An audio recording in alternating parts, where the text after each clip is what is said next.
Kapilnagar police ठाण्यात एक चोरीचा गुन्हा दाखल करण्यात आला होता, ज्याचा समांतर तपास गुन्हे शाखेच्या युनिट क्रमांक 5च्या पथकाकडून सुरूच होता। पोलिसांनी गुप्त बातमीदारांनी दिलेल्या माहितीवरून तपास केला असता आरोपीला पकडण्यास व आणखी एक गुन्हा उघडकीस आणण्यास पोलिसांना यश आले आहे। एकूण 1,23,800 रुपयांचा मुद्देमाल जप्त करण्यात आलाय।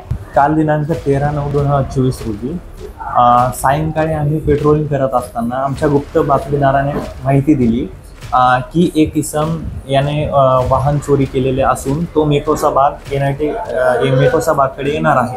पोलिसांनी जरीपट्टा इथे येणार आहे असल्याची माहितीवरून आम्ही सदर ठिकाणी गेलो। तिथे गेल्यानंतर आम्हाला एक इसम फॅशन प्रो गाडीवर येताना दिसला। आम्ही त्याला आमच्या स्टाफच्या मदतीने ताब्यात घेऊन त्याला सदर वाहनाबाबत विचारपूस केली असता त्याने सांगितले की सदर वाहनाच्या कागदपत्राविषयी विचारपूस केली असता त्याने सांगितले की सदरचे वाहन त्याने ऑटोमोटिव्ह चौक कामगार नगर येथून चोरी केलेले आहे।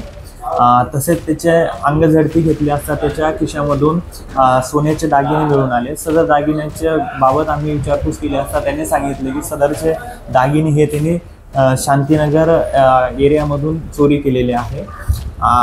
अशा आम्ही माननीय वरिष्ठांच्या मार्गदर्शनाखाली त्याच्याकडून सदरचे मालमत्ता ही जप्त केलेली आहे।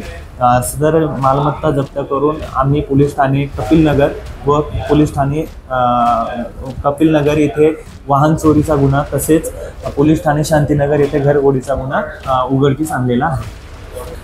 सदरचा आरोपी या अगोदर देखील चोरीच्या गुन्ह्यामध्ये खूपदा अटक झालेला आहे। आत्ताच त्याचं म्हणजे तो अंडर एज होता, आता त्याचं पूर्ण वय 18 वर्ष पूर्ण झालेले आहे। त्याच्यावर अशा प्रकारच्या खूप सारे गुन्हे या अगोदरही सुद्धा दाखल आहे। त्याचं पूर्ण नाव राहुल उर्फ कालू सचिन गुप्ता, राहणार आदिवासी प्रकाशनगर, पोलीस ठाणे कळमना येथून आहे। त्याच्याकडून एकूण 1,23,800 रुपयाचा मुद्देमाल आम्ही जप्त केलेला आहे।